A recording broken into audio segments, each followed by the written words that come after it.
नमस्कार प्यारे दर्शकों, मैं सुनीता सिंगल अपने चैनल एस्ट्रोलिंक में आपका हार्दिक स्वागत करती हूं और शनिदेव से ये प्रार्थना करती हूं कि वो आपके घर में सुख शांति बनाए रखें। दोस्तों, पिछले वीडियोस में मैंने आपको फलित करने का तरीका बताया था। आज मैं कुछ योगों के बारे में बात करूंगी। दोस्तों, हमारी कुंडली में बहुत सारे योग होते हैं और कुछ राजयोग होते हैं, कुछ महापुरुष योग होते हैं। तो धीरे धीरे करके मैं आपको एक एक योग के बारे में भी बताऊंगी, क्योंकि अगर मैं सारी चीजें अगर एक साथ लेके चलूंगी तो आपको भी मजा नहीं आएगा और आप बोर हो जाएंगे। इसलिए मैं थोड़ा थोड़ा हर चीज को मिक्स करके चलूंगी तो आपको भी वीडियो देखने में आनंद आएगा और आपका वीडियो के प्रति लगाव भी होगा। तो आइए, सबसे पहले आज मैं आपको बताती हूं कि ग्रहण दोष क्या होता है। दोस्तों, ये हमारी कुंडली है और ये हमारी कुंडली का पहला भाव है। अब मान लीजिए ग्रहण दोष कैसे बनता है। सबसे पहले मैं आपको ये बताती हूं, ग्रहण दोष बनता है राहु और चंद्रमा की युति से। जब कुंडली के किसी भी घर में अगर राहु और चंद्रमा एक साथ बैठ जाते हैं तो ग्रहण दोष का निर्माण होता है। अब राहु के बारे में तो आपको पता ही होगा कि जब देवताओं ने अमृत पिया था तो राहु भी जाकर देवताओं में मिल गए थे और उन्होंने अमृत पान करना शुरू कर दिया था। तो सूर्य देव ने उन्हें देख लिया और उन्होंने जाकर विष्णु भगवान को बता दिया था कि ये राहु केतु जो है, ये क्योंकि वो दैत्य थे और वो जाकर देवताओं के साथ अमृत पान कर रहे थे। तो जब भगवान विष्णु ने उन्हें देखा देवताओं के संग अमृत पान करते हुए तो उन्हें बहुत क्रोध आया और उन्होंने उनकी अपने चक्र से गर्दन काट दी। तो वो जो उनका एक हिस्सा है वो केतु है, जो धड़ है वो राहु है। तो केतु के पास तो बस दिमाग नहीं है क्योंकि उसके पास धड़ ही नहीं है, और लेकिन जो राहु है उसके पास खाली दिमाग है। तो राहु जो है वो एक बहुत ही चालाक प्लेनेट है। राहु एक बहुत ही दुष्ट प्लेनेट है। वो जिस भी ग्रह के साथ बैठ जाता है उस ग्रह को पीड़ित कर देता है। तो जब राहु चंद्रमा के साथ बैठ जाता है तो वो चंद्रमा को ग्रहण लगा देता है। तो राहु और चंद्रमा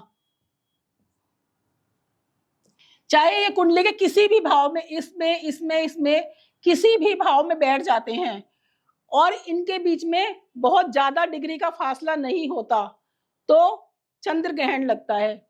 अब चंद्र ग्रहण जिस व्यक्ति की कुंडली में लग जाता है तो वो व्यक्ति हमेशा डिप्रेशन में रहेगा।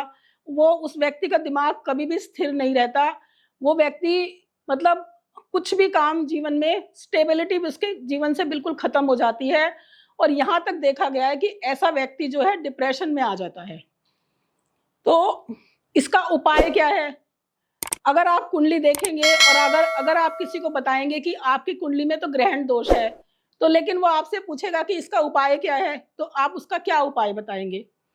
तो उपाय का मतलब उपाय होता है कि जो ग्रह पीड़ित है हमें उसको मजबूत करना होता है, और जो ग्रह पीड़ित कर रहा है उसको हमें कमजोर करना होता है। तो हम राहु को कमजोर करेंगे तो हम राहु की चीजों का दान करना शुरू कर देंगे। जिस भी व्यक्ति की कुंडली में ये ग्रहण दोष है उस व्यक्ति को राहु का दान करना होगा। राहु की चीजों का दान करेगा, ना वो काले वस्त्र पहनेगा और काली चीजों से अपने आप को बिल्कुल दूर करेगा, और काली चीजों का जितना दान वो कर सकता है उसे करेगा तो वो उसका जो राहु है वो कमजोर हो जाएगा।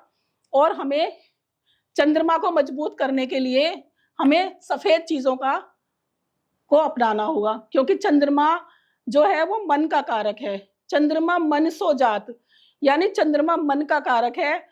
चंद्रमा सफेद चीजों को डिनोट करता है। तो अगर हम सफेद चीजों को अपना लेंगे, हमें जिस भी व्यक्ति की कुंडली में ग्रहण दोष है उस व्यक्ति को सफेद वस्त्र, जो अगर वो सफेद वस्त्र नहीं पहन सकता तो वो अंडर गारमेंट्स ही सफेद पहन ले, और उसे चांदी के गिलास में पानी पीना चाहिए, और उसे दूध और दही का इस्तेमाल खाने में जरूर करना चाहिए, और हर अमावस्या को और पूर्णिमा को खीर बनाए और रात को उसे फ्रिज में रखकर और सुबह उसको खाए तो ऐसे व्यक्ति का जो चंद्र ग्रहण दोष होता है वो बिल्कुल खत्म हो जाता है।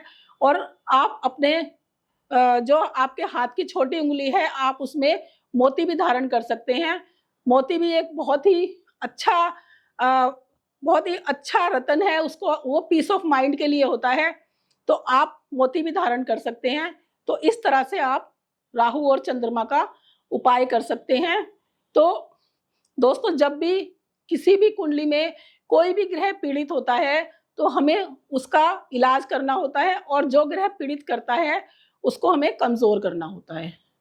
तो आज की वीडियो में आपने जाना कि राहु और चंद्रमा से ग्रहण दोष किस तरह से लगता है। और ये नहीं है कि आप ये सोचे कि ये इसी भाव में लगेगा, ये कुंडली के किसी भी भाव में लग सकता है, इससे कोई फर्क नहीं पड़ता। यहाँ पर किसी भी नंबर की राशि आ सकती है, 1 नंबर, 2 नंबर, 5 नंबर, किसी भी नंबर की राशि से कोई भी भाव शुरू हो सकता है और किसी भी भाव में ये ग्रहण दोष लग सकता है। तो दोस्तों, आज की वीडियो मैं यहीं समाप्त करती हूँ। अगर आपको ये वीडियो पसंद आई हो तो इसे लाइक कीजिए और मेरे चैनल को सब्सक्राइब कीजिए, शेयर कीजिए। धन्यवाद।